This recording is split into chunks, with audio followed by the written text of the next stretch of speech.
Siata Dishmaya Masechet Chulin Daf Yud Gimel, nous commençons Daf Yud Bet Amud Bet, 8 lignes avant la fin de la page. Amar Rabbi Chia bar Abba. La Gemara nous rapporte ici, Rabbi Chia bar Abba a dit que Ba'er Rabbi Yochanan a posé le problème suivant. Katan, un enfant de moins de 13 ans. Yesh lo marshava o en lo marshava. Est-ce qu'il a une pensée, une marshava ou pas? C'est-à-dire, nous explique Rashi. Lorsqu'on égorge un korban, il faut avoir une kavana. Il faut penser qu'on égorge un korban. Si un enfant a égorgé un korban, est-ce que ce korban est valable? C'est comme s'il a été égorgé, donc l'ishma, ou bien l'enfant n'a pas de marshava, n'a pas de kavana. C'est vrai que Tosfot pose la question, mais nous avons vu dans Masechet Zvachim qu'il n'est pas nécessaire de prononcer une kavana lishma. Même si on ne pense à rien, le korban est valable tant qu'on n'a pas pensé shelo lishma. Tosfot nous dit malgré tout, un enfant, c'est pire. Ce n'est pas comme celui qui ne pense rien. Étant donné que l'enfant ne comprend pas que c'est un korban, il pense que c'est peut-être une bête profane. Et même si il dit qu'il sait que c'est un korban, mais est-ce qu'on considère qu'il a un da'at? Et donc la question, est-ce qu'il est peut-être mitasek? Est-ce qu'il est mitasek, c'est-à-dire est-ce qu'il sait qu'il s'occupe de korbanot? Donc ça c'est la question qui est posée ici par Rabbi Yochanan. Est-ce qu'un enfant a une marshava, a une kavana ou pas? Est-ce que sa pensée est une bonne pensée, une marshava? Amarle Rabbi Ami lui a dit, Veti ba'ele maase. Pourquoi tu ne te poses pas la question? Rabbi Ami a dit à Rabbi Chia bar Abba. Pourquoi Rabbi Yochanan ne s'est pas posé la question? Est-ce qu'un maasé, est-ce qu'un enfant, est-ce que son action, un maasé, a une valeur? Rashi explique la question de cette manière. Si Rabbi Yochanan n'a pas vu la Mishnah que nous allons rapporter, comme quoi un enfant a un maasé, lorsqu'il agit, on tient compte de son acte, alors Rabbi Yochanan aurait dû se poser la question, même s'il y a eu une marshava avec un maasé, quel est le din?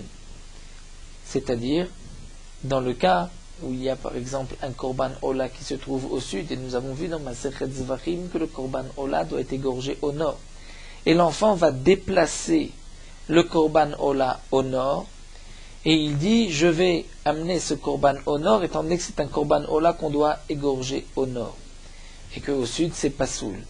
Donc est-ce que ce maasé va rendre la kavana une bonne kavana ou pas? C'est ainsi que Rabbi Yochanan aurait dû poser la question. Donc Rabbi Ami dit à Rabbi Chia bar Abba, Veti ba'ele maasé. Pourquoi Rabbi Yochanan ne se pose pas la question, est-ce qu'un katan a un maasé ou pas? Si Rabbi Yochanan n'a pas vu la Mishnah que nous allons voir, alors, c'est-à-dire s'il n'a pas vu la Mishnah où un enfant a un maasé, et que son action a une valeur, alors Rabbi Yochanan aurait dû se poser la question, même donc, marshava avec maasé. Et donc dit Rabbi Ami, Maïshna maasé de l'okamevaïle. Pourquoi Rabbi Yochanan ne se pose pas la question sur le maasé et sur l'action d'un katan? Ditnan, parce que il connaissait donc la Mishnah Yesh lahem maasé, il sait que un enfant qui fait une action, son action a une valeur. Alors marshava namelotibaïle. Donc pourquoi Rabbi Yochanan se pose la question sur une marshava? Puisque Ditnan, nous avons vu que en lahem marshava, qu'il n'a pas de marshava.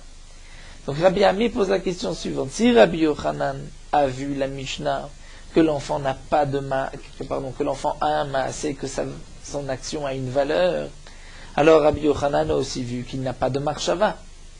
Donc s'il ne connaît pas la Mishnah et il se pose la question sur la marshava, il devrait se poser la question même lorsque le maasé accompagne la marshava. Ditnan. Comme nous avons vu dans une Mishnah, Aalon. Aalon c'est un gland. Varimon ou une grenade, vaïgoz ou une noix, shechakekum tinokot. Un enfant a fait un trou et a sorti ce qui se mange de l'intérieur et il lui reste donc juste le gland, l'écorce ou la noix. Et les enfants ont agi ainsi, la moudba et mafar, pour pouvoir mesurer, pour s'amuser, pour mesurer de la terre. Oshit kinum le kaf moznaim, ou bien ils ont ainsi préparé le gland ou la noix pour s'en servir dans une balance. Tmeim. Le gland ou la noix ou rimon, la grenade, sont devenus des kelim par le fait que les enfants ont creusé par ce maasé, et donc ils sont impurs, ils peuvent devenir impurs au contact d'une impureté. Mais puisque donc un enfant, il nous montre par son action qu'il veut en faire un keli, et il dit qu'il veut en faire un keli. Donc il y a ici une action, un maasé, qui va permettre, grâce à cette action de l'enfant, donc ce maasé, cette action permet de rendre au gland ou à la noix ou à la grenade, de lui donner un digne de keli. Donc voici qu'un enfant a la possibilité, par une action, de faire un keli, qui aura donc une valeur même par rapport au digne de Touma. Ven la marshava, mais non pas de marshava. C'est-à-dire que s'ils ont trouvé l'écorce d'une noix, et que un enfant va dire je vais l'utiliser pour mesurer ou pour poser sur une balance, là l'enfant n'a pas de marshava. Bien qu'un adulte peut par une simple pensée rendre cette coquille un keli, mais l'enfant ne peut pas. Donc nous voyons que l'enfant, son action a une valeur, mais pas sa pensée.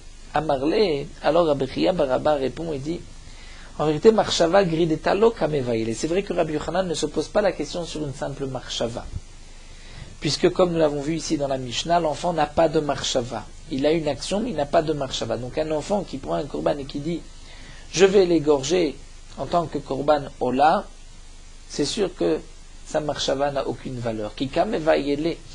La question que se pose ici Rabbi Yochanan, c'est marshavaton ikeret mitoch maasa. C'est lorsque, comme nous l'avons expliqué, la marshava se démontre à travers son action. C'est-à-dire qu'il y avait un korban ola qui était au sud. Et le korban ola, on ne peut pas le sacrifier au sud dans la Hazara. Et l'enfant a apporté ce korban au nord. Rashi nous dit qu'il ne précise pas, il ne dit pas, je l'ai déplacé au nord parce que au sud ce n'est pas caché. Donc il y a juste eu une action, il l'a amené et il l'égorge. Maï. Mais puisqu'il l'a apporté au nord, Veshachata, il l'a égorgé, donc il raven là, c'est la preuve que cet enfant voulait faire un korban, au Dilma, ou peut-être Makom, ou de l'Oitramele. Peut-être que l'endroit où se trouvait au départ la bête ne lui convenait pas pour une raison ou une autre, et c'est pour cela qu'il a choisi le nord. Donc la question de Rabbi Yochanan n'est pas une action, n'est pas non plus une marshava, puisque l'action d'un katan a une valeur. La marshava n'a aucune valeur. Ici, la question se pose, est-ce que par cette action, je peux déduire quelle est sa marshava et penser et dire que l'enfant donc l'a égorgé en tant que korban. Ça, c'est le problème que pose Rabbi Yochanan. Mais demande la Gemara, Hanamem Rabbi Yochanan Chadazimma. Si c'est la question de Rabbi Yochanan l'a déjà dit une fois, dites-nous.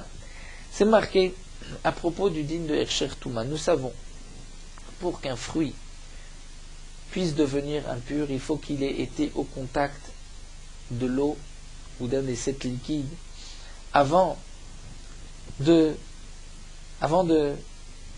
d'avoir touché une impureté.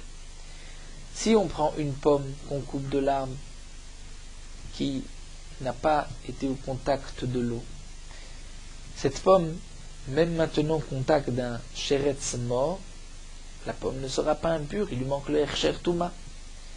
Ce Hersher Touma, c'est lorsque le fruit est au contact de l'eau. Mais il faut une condition. Il faut qu'il y ait une volonté. C'est que on est intéressé par cette eau sur cette pomme. Donc il est marqué Ditnan Amaale Perotav Lagag, celui qui monte ses fruits, la gag, sur son toit. Mais Pnei Aknima, étant donné qu'il y avait des bêtes qui mangeaient ses fruits, une sorte de bêtes qui sommaient les fèves et les lentilles, nous dit Rashi. Donc il a monté les fruits sur le toit. Pourquoi il a monté les fruits sur le toit? puisqu'il y avait des insectes, des bêtes qui, en bas, pénétraient dans les fruits. Veyarad alental. Une fois que les fruits se trouvent sur le toit, la rosée est tombée. Donc les fruits sont maintenant mouillés.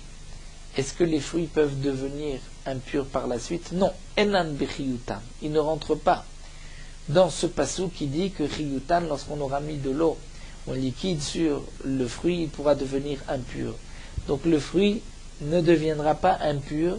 Pourquoi? Puisque cet homme-là ne voulait pas que les fruits soient mouillés, il a simplement voulu monter les fruits, ne pas les laisser sur le sol. Et si il a voulu, c'est-à-dire s'il avait une pensée en montant ses fruits, que les fruits puissent aussi s'humidifier par la rosée, ou bien lorsqu'il est venu le matin, il a vu de la rosée, il était content de cette rosée, alors dans ce cas-là, haren bechiyutan, les fruits sont rentrés dans ce que le pasuk dit, que kiyutan, lorsqu'on mettra de l'eau, le fruit pourra devenir impur. Ça, c'est lorsque un adulte a monté les fruits.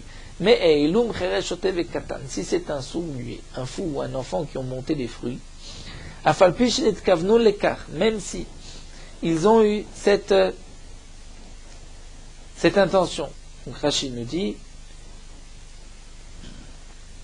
après avoir monté les fruits, ils ont vu qu'il y avait de la rosée sur les fruits, et l'enfant est content, eh bien non, enan bechiyutan, ce n'est pas suffisant. Puisque ce maasé d'avoir monté le fruit, il n'a pas monté, le katan n'a pas monté les fruits pour que les fruits puissent être humidifiés par la rosée, mais simplement parce qu'il y avait des vers. Donc dans ce cas-là, même si un enfant a un maasé, une action, mais il n'a pas de marshava. Et ici, il n'y a que une marshava. Puisque lorsqu'il voit les fruits, il est content, mais ce n'est pas suffisant. Lorsqu'il voit les fruits humides, il est content, mais ce n'est pas suffisant. Et donc là, nous allons voir. Rabbi Yochanan a rajouté c'est seulement si l'enfant, lorsqu'il est monté et qu'il a vu les fruits humides, il ne les a pas retournés. Aval hefer bahem, mais s'il les a retournés, donc dans ce cas-là, les fruits, à partir de ce moment, rentrent dans la paracha que le fruit a reçu le contact avec l'eau et qu'il est donc apte à devenir impur. Puisque l'enfant a retourné le fruit, donc bien que il ne nous a pas dit qu'il est content de voir les fruits humides, mais je vois par son action, c'est pour cela qu'il les a retournés, pour qu'il y ait aussi de la rosée de l'autre côté. Donc dans ce cas-là, la marshava de l'enfant, par cette action, nous disons cette action nous prouve la marshava de l'enfant, et nous voyons donc que la marshava est valable et arezé bechiyutam. Donc Rachid nous explique, si au moment où l'enfant montait les fruits, il a précisé, il a dit je monte parce que je veux aussi que la rosée tombe sur ces fruits, là c'est sûr, Rabbi Yochanan n'a pas besoin de nous enseigner, ça c'est sûr comme nous l'avons vu que l'enfant a un maasé. Ici on parle du cas où l'enfant n'a rien dit, mais il a retourné les fruits sur le toit. Donc on voit par cette action que son intention est de les renverser pour que les fruits soient mouillés des deux côtés. Donc voici un maasé qui nous montre sa pensée. Et donc nous dit Rabbi Yochanan, l'enfant a une marshava resé bechiyuta. Donc pourquoi Rabbi Yochanan se pose la question, est-ce que l'action de l'enfant nous prouve quelle est sa pensée? Et nous venons de voir que oui, si par son action on comprend son intention, l'enfant donc a une marshava.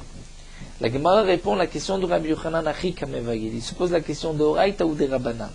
Dire c'est sûr que comme nous l'avons vu, une marshava qu'on comprend par une action est valable.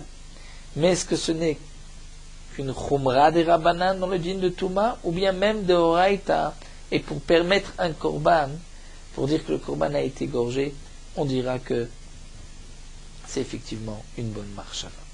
Ça c'est la question que la Gemara se pose, donc Rabbi Yochanan a posé tel que la Gemara l'a expliqué. Donc reprenons ce que nous avons vu. Rabbi Yochanan pose la question suivante. Lorsqu'un enfant prend un korban, prend une bête, et il égorge la bête, sa marshava, sa pensée n'est pas valable, on ne tient pas compte de sa marshava. Puisqu'un enfant n'a pas de marshava, le korban n'est pas soul. Si l'enfant a déplacé le korban était au sud, il l'a déplacé au nord, et il dit je le déplace parce qu'au sud je ne peux pas l'égorger, que ça c'est un korban ola. Lorsqu'il égorge le korban est kasher, ça c'est évident. Rabbi Yochanan se pose la question si l'enfant a déplacé le korban mais il n'a rien dit, il l'a égorgé. Est-ce que par cette action je peux dire que donc cette action nous prouve que sa pensée était d'égorger un korban et c'est kasher ou pas? La Gemara a dit mais ça nous l'avons déjà vu, où Rabbi Yochanan dit qu'un enfant qui a monté des fruits parce que les insectes, bêtes, mangeaient des fruits en bas, il les a montés sur le toit, la rosée est tombée et l'enfant vient retourner les fruits. Cette action nous prouve que cet enfant veut l'eau sur les fruits et donc ça rentre dans la paracha d'Arzé Bechiutan, le fruit est apte à devenir impur. La Gemara répond, la question que pose Rabbi Yochanan, c'est vrai qu'il avait entendu ceci de ses maîtres, mais Rabbi Yochanan se pose la question, est-ce que même Mideoraita ou ce n'est qu'une Chumra des Rabbanan? La Gemara poursuit, Rav Nachman bar Yitzhak matne achi. Rav Nachman bar Yitzhak, lui, enseignait cet enseignement que nous venons de voir Rabbi Chia bar Abba au nom de Rabbi Yochanan de cette manière. Amar Rabbi Chia bar Abba, Rabbi Yochanan pose la question suivante, d'après Rav Nachman bar Yitzhak, voici comment Rabbi Yochanan a posé la question. Katan, yesh lo maase ou en lo maase? La question était, est-ce qu'un enfant, son action est valable, est-ce qu'il a un maase ou pas? C'est-à-dire que, s'ils ont fait une action, les enfants ont fait une action qui nous montre sa marshava, et ils nous ont dit, au moment où ils déplaçaient par exemple la bête du sud au nord, je déplace parce que c'est un korban et qu'on ne peut pas l'égorger au sud, donc il faut l'égorger au nord, est-ce que ceci va rendre le korban kasher?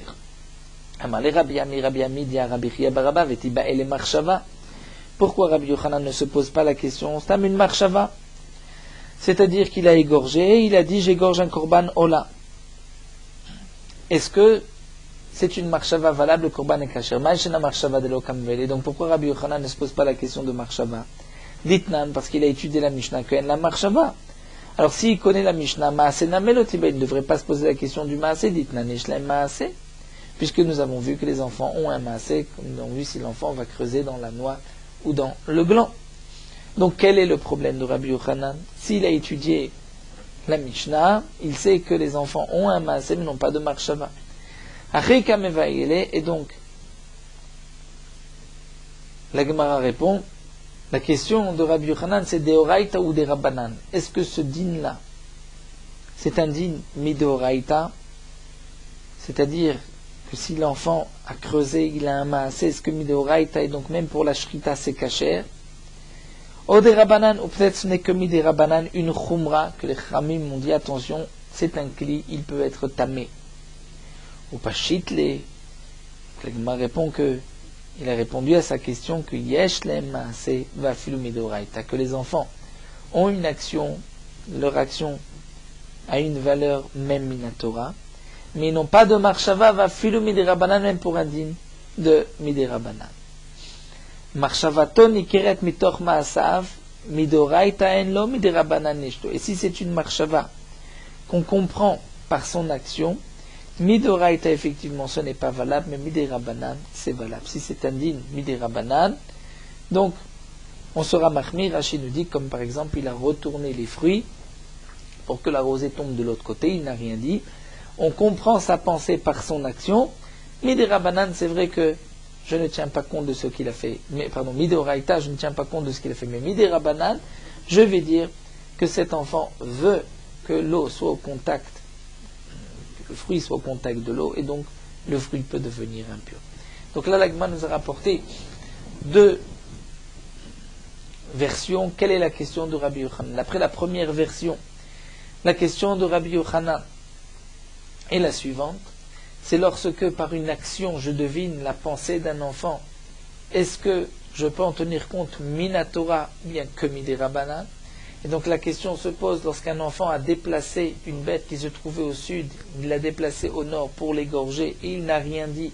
Est-ce que je comprends de par son action qu'il égorge un korban Ola et donc le korban est caché minatora ou pas? Ça c'est d'après la première version. D'après la deuxième version, le problème de Rabbi Yochanan, c'est est-ce que un enfant, lorsque il nous dit je déplace la bête du sud au nord parce que c'est un korban que je dois égorger au nord, est-ce que l'enfant donc a une bonne marshava minatora et que le korban est caché ou pas? Et d'après la deuxième version, nous voyons, il a répondu que oui, yesh le maase afilu midoraita, cette action nous prouve sa pensée et donc le korban est caché. La Gemara poursuit, il nous dit Bae mine Shmuel mi Ravuna. Shmuel a posé la question à Ravuna. Minaim le mitasek bekodashim shu pasul. C'était les dernières lignes de Masechet Menachot. D'où est-ce que nous savons que celui qui est mitasek bekodashim, c'est-à-dire il est occupé à une chose et en même temps il coupe, il fait la shrita d'un korban, mais il ne se rend pas compte qu'il est en train de faire la shrita d'un korban. Est-ce que le korban est caché ou pas? Pasoul. Pourquoi chez Neymar c'est marqué Veshachat et ben habakar? Il faut égorger le ben habakar. C'est shrita le shem ben habakar. Lorsqu'il égorge, il doit penser qu'il est en train d'égorger une bête. S'il pense à autre chose et il agit sans se rendre compte de ce qu'il fait, c'est mitasek, c'est pasoul. Amarlo, il lui a répondu Zobeyadenu, ça nous le savons. Et il est hakev Zobeyadenu, ça nous le savions, les hakev minaim, mais que c'est ma hakev b'diavad, ça c'est le problème que je me pose. Donc, comme nous l'avons vu dans ma Masechet Menachot, Ravuna a répondu Veshachat et ben habakar. De là on apprend Shte shrita leshem ben habakar. Et Shmuel lui dit mais ça je le savais déjà. La question que je me pose c'est est-ce que b'diavad c'est pasoul, puisque je n'ai qu'un seul pasouk qui est dans Kodashim, lorsque j'ai un seul pasouk ce n'est que les Khatchila. Il lui a répondu puisque c'est marqué dans un autre pasouk l'irtzonchem tizbachu, l'irtzonchem l'edatechem zevukhu. Lorsque vous égorgez vous devez penser à ce que vous faites, sinon le korban est pasoul. Donc un homme qui ne se rend pas compte de ce qu'il fait, il égorge, il fait un korban, c'est pasoul, il est mitasek. Rashi nous donne un exemple. Par exemple, un homme est occupé, il voit un couteau, il veut le lever, et en le levant, il veut le jeter, en le jetant, il égorge une bête. Donc ça c'est le digne de mitasek, et le korban est pasoul. On continue avec une autre Mishnah. Shritat ovet kochavim. Un non-juif qui égorge une bête. Il fait une shrita kshera. Voilà, il a vérifié le couteau, il connaît les rot shrita. Mais puisqu'il est non-juif, la bête est nevela, c'est comme si elle n'a pas été égorgée. Ou metama bemassa, donc la bête est impure. Et lorsqu'on la portera, il y aura une impureté bemassa d'avoir porté une bête impure. Nous allons expliquer cette Mishnah. Tout d'abord, la Gemara nous dit nevela in isurana alo. Nous voyons que si un non-juif, un idolâtre, égorge une bête, la bête est nevela, mais elle n'est pas interdite be'ana. Donc je ne considère pas que le non-juif, lorsqu'il a égorgé la bête, il a pensé à la avodazara. Mantana, qui est l'auteur de cette Mishnah? Marabi Chia berabi Abba, Marabi Yochanan, Rabbi Chia barabba dit de Rabbi Yochanan, de l'Oki Rabbi Lezer. Ce n'est pas Rabbi Lezer. L'auteur de la Mishnah n'est pas comme Rabbi Lezer. Dit Rabbi Lezer, puisque c'est Rabbi Lezer, Amar Rabbi Lezer a dit Stam marchev et ovet kochavim, la avodat kochavim. Rabbi Lezer nous dit que tout idolâtre, sa pensée est pour l'idolâtrie. Donc lorsqu'il égorge une bête, il pense sacrifier cette bête pour la avodazara. D'après Rabbi Lezer, un idolâtre égorge une bête, cette bête est asura bana. C'est sûr qu'il l'a égorgée pour la avodazara. C'est sûr qu'il l'a égorgée en l'honneur de la avodazara.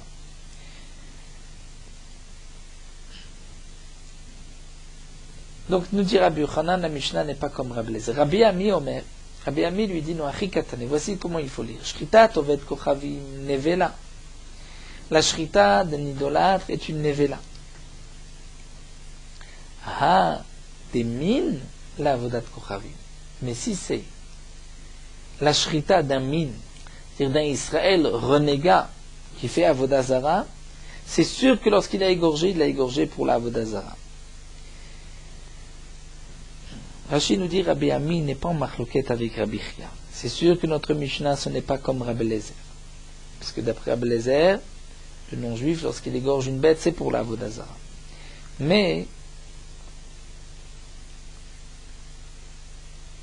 Rabbi Ami vient dire que le chidouche de la Mishnah n'est pas de nous dire que la shrita d'un oved kochavim est nevela, mais n'est pas asura bana. Ça c'est simple, puisque c'est marqué nevela, c'est qu'elle est muteret bana, qu'on peut en profiter. Mais ce qu'il faut être médaïque de la Mishnah, que la shrita du oved kochavim est nevela, mais la shrita d'un min Yisraël, là elle est interdite de behana, puisqu'il l'a faite la avodazara. Et donc Tanina la de Tanu Rabbanan, nous avons ici une preuve à ce que nous avons enseigné dans une braïta, et donc nous explique Rashi. C'est la preuve que la braïta est juste et on peut fixer la halakha comme cette braïta. Shritat min la avodat kochavim. Un homme à Israël renégat. Et Rashi nous dit à plus forte raison, un non-juif qui va égorger la avodat kochavim. Donc nous savons que c'est un min. Nous savons que c'est un homme renégat qui fait avodazara. Sa shrita a certainement été faite pour la Vodazara. Pito, son pain, pat kouti, a le même statut que le pain d'un non-juif. On ne pourra pas le manger. Yeno, son vin, yain neser, et comme du vin qui a été versé pour la Vodazara, on ne pourra pas le consommer. Sfarav, les livres qu'il écrira, Torah Nevim Ktuvim, Sifre Kosmim, c'est comme les livres, comme les Sfarim des prophètes de la Avodazara. Et comme c'est marqué dans Masechet Gittin, dans Masechet Shabbat, un Sefer Torah qu'un min a écrit devrait être brûlé, même si le nom d'Hachem est marqué, puisque c'est un min qui l'a écrit. Perotav, ses fruits de cet homme-là, de ce min, Tvelim, son Tevel. Veyesh Omrim est certain, c'est-à-dire qu'on ne peut pas manger ses fruits, pas eu de prélèvement. Veyesh Omrim, d'après certains, Av Banav Mamzerim. Même ses enfants sont considérés comme des Mamzerim, puisqu'il est mine, il ne fait pas attention à sa femme, qui lui permet d'avoir des relations avec d'autres hommes. Mais Tanakama, lui, n'est pas d'accord, c'est seulement le Yeshomrim que les enfants sont mamzerim, puisque d'après Tanakama, Ishtolom et Fakir, même si lui est mine, mais il ne laisse pas sa femme aller avec d'autres hommes. Amarma, la Gemara reprend ce que nous avons vu. Shritat Oved Kochavim Nevela. La shrita d'un non-juif est Nevela, la bête n'a pas été égorgée, mais la bête n'est pas interdite d'en tirer profit. Demande la Gemara pourquoi venir Roshema Minhu, on devrait craindre peut-être que c'est un min. C'est un homme attaché à la Vodazara. Et lorsque il a égorgé la bête, c'était pour la Vodazara. Et donc elle est asura bana, nous n'avons pas le droit d'en tirer profit. Amar Rav Nachman répond au nom de Rabba Baravoua, En minim beumot ovdei kochavim. Il n'y a pas de minim dans les nations des non-juifs. Agma demande Vakachazinan Deika. Pourtant on voit qu'il y a des minim, qu'il y a des hommes attachés à la Vodazara. Agma répond Emma, on va dire En rov ovdei kochavim minim. C'est-à-dire la majorité des non-juifs ne sont pas attachés à la Vodazara. Et donc, les minimes parmi les non-juifs ne sont qu'une minorité, on ne tient pas compte de la minorité. Savar-là, il pense, donc Rabba Baravoua qui répond ainsi pense,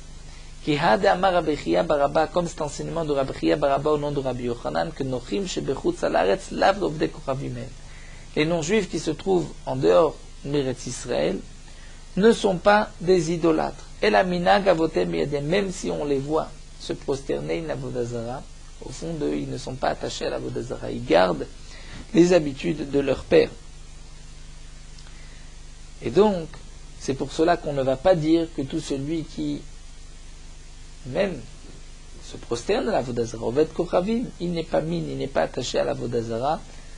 Il suit un minag, une coutume, un mode de vie, mais au fond de lui, il ne pense pas à la Vodazara.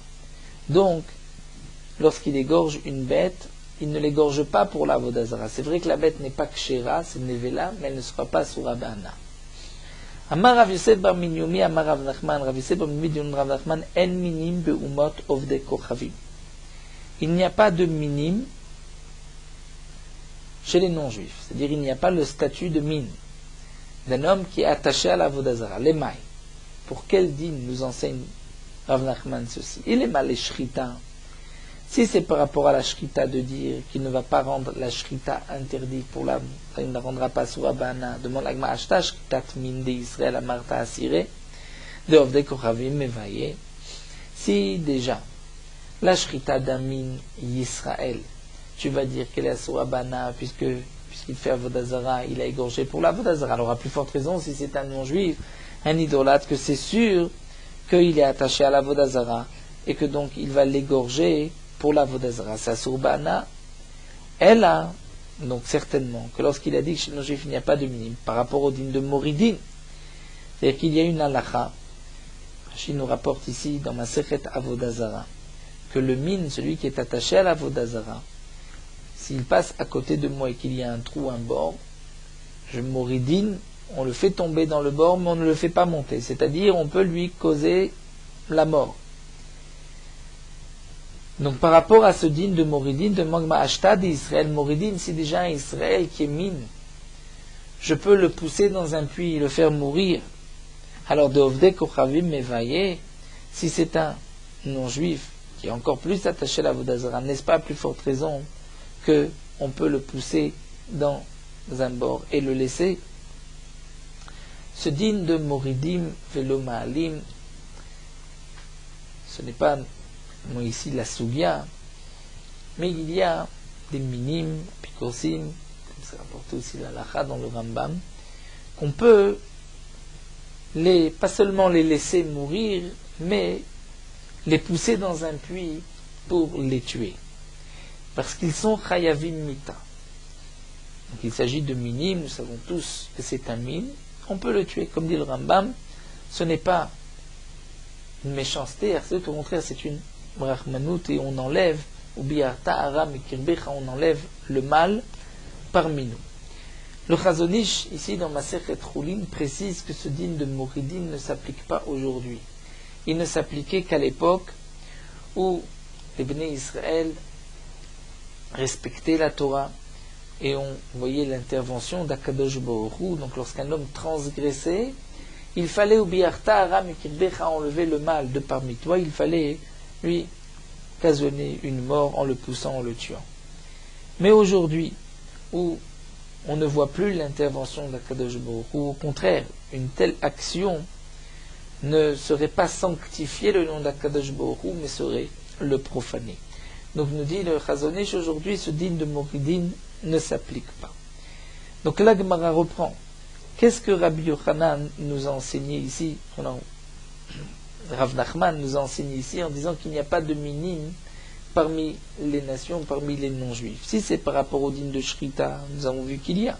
Si c'est par rapport au din de Moridin aussi, il devrait y avoir un din de Moridin. Amar Rav Ukva Bachama le kabel même korban. C'est par rapport au din de recevoir un korban. On peut accepter un korban de tout non-juif et on le sacrifiera sur le Mizbeah. Mais d'un min Yisraël, on ne pourra pas l'accepter. Un Israël renégat qui nous apporte un korban, on ne l'acceptera pas. Mais d'un non-juif, on pourra accepter, puisqu'on dit qu'il n'y a pas ce din de min chez les non-juifs. Comme c'est marqué dans la Braïta des Tanya. Mikem. Le pasuk nous dit Adam qui écrive Mikem, un homme parmi vous, apporte un korban. Puisque c'est marqué Mikem, deux parmi vous, c'est-à-dire pas tout le monde peut apporter un korban. Velo kulchem. Pas tout le monde. On exclut qui Léotzi et Amumar. Un homme un renégat, on n'acceptera pas de korban. Mais donc, puisque c'est marqué Mikem parmi vous, c'est que la Torah nous dit parmi les Bnei Israël, je n'accepte pas le korban de tout le monde, je n'accepte pas le korban du Moumar. Mais parmi les non-juifs, j'accepte le korban même du Moumar. Seulement parmi les Bnei Israël, Akadosh Baruch Hu n'accepte pas le korban du Moumar, mais pas chez les non-juifs, puisque même le min peut apporter un korban. Donc ce que Rav Nachman nous a dit, il n'y a pas de minime, c'est que chez les non-juifs, même le min peut apporter un korban. Le min, c'est donc celui qui est attaché à la Vodazara. Mimaï demande la Gemara. Mimaï, qui t'a dit que c'est ainsi qu'il faut expliquer? Dilma Rikama. Peut-être qu'il faut dire ainsi. Misraël, c'est mitzadike kabel mirshel lote kabel. Peut-être que lorsque la Torah nous a dit Mikem et pas tout le monde, c'est que tu n'acceptes que des tzadikim mais pas des rechaim. Aval me'ov de kochavim, klal klalo. Peut-être que des non-juifs, tu n'acceptes personne. C'est-à-dire, peut-être que le pasuk vient te dire, parmi les Bnei Israël, pas tout le monde peut apporter un korban, que le tzadik, pas le rachat. Mais chez les non-juifs, personne. La Gemara répond l'eau. Salkadata, pourquoi j'ai pensé ainsi? Des Tanya, c'est marqué Ish. Matalmud le man Ish. La Torah dit Ish, Ish. Ish, Ish. Mipnei Bet Israël qui va apporter un korban. Le Ish vient dire, le Ish les rabot of des kochavim shnorim darim davot qu'Israël, un non-juif peut apporter un korban comme un Israël. Donc la Torah marque mefourash ailleurs qu'un non-juif peut apporter un korban. Donc si ensuite la Torah fait une différence parmi les Bnei Israël, c'est que cette différence n'existe que parmi les Bnei Israël, mais chez le non-juif il n'y a pas de différence et même le min donc peut apporter un korban. La Gemara poursuit, nous avons vu au Metama Bemassa que le non-juif a égorgé une bête, elle est nevela, et celui qui la porte, même s'il ne la touche pas, sera impur. Pshita, c'est évident qu'elle va de nevela, Metama Bemassa, puisqu'elle est nevela. Metama Bemassa, dans la Torah, c'est marqué qu'une bête morte, elle est nevela. Anoset nivlata, il est tamé. Amar Rava vient nous dire, Achi katane, zo Metama Bemassa. La Mishnah vient nous dire, celle-ci, cette bête qui a été égorgée par un non-juif, a une impureté. Et si on la porte, on est impur. Donc ceci vient nous laisser sous-entendre que celle-ci est metama juste bemassa, mais il y a une autre bête où il y a une impureté, même beohel. De quelle bête il s'agit? Ve'ezo zotakovet avodat koravim. C'est une bête qui a été sacrifiée pour la vodazara, puisque ce qui a été apporté pour la vodazara est métamé même dans une tente, communique une impureté pour tout ce qui se trouve dans la même tente. Ou des Rabbi Yehuda ben Betera.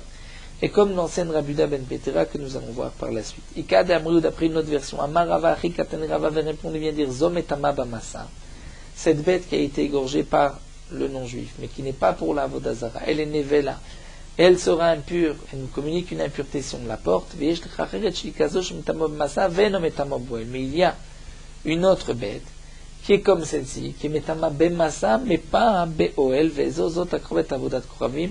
C'est une bête qui a été sacrifiée pour la vodazara, ou de l'eau qui est Rabbi Yehuda ben Betera. Mais cette fois-ci, on expliquera la Mishnah pas comme Rabbi Yehuda ben Betera. Donc nous allons voir tout de suite Rabbi Yehuda ben Betera, mais nous avons deux possibilités d'expliquer la Mishnah. C'est vrai que de nous dire qu'une bête est nevela, parce qu'elle a été égorgée par un non-juif, et donc si on la porte, elle est impure, c'est pshita, il n'y a pas de chidouche. Donc on peut expliquer le chidouche de la Mishnah de deux manières. Ou bien la Mishnah vient nous dire celle-ci est metama bemassa parce que le non-juif ne l'a pas égorgée pour la vodazara, mais s'il l'avait égorgée pour la vodazara, elle est metama même beoel.